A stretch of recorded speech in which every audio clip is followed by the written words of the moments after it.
Na tomto grafe je ten istý graf ako predchádzajúci.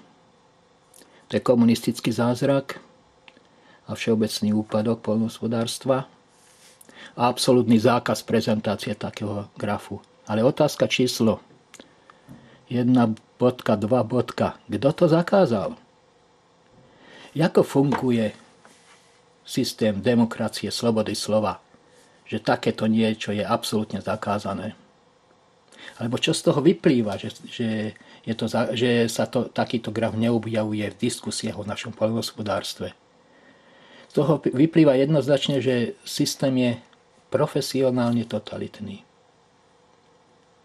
Všetko, čo je sterilné, čo je bezvýznamné, sa prezentuje 100-krát, ale dôležité veci sú absolútne zakázané.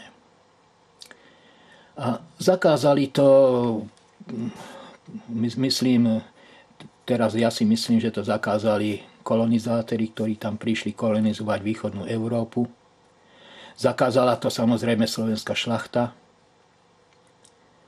ktorá vie, že len vďaka odstaveniu komunistov od moci môže si šľachtiť. Takže kto to zakázal?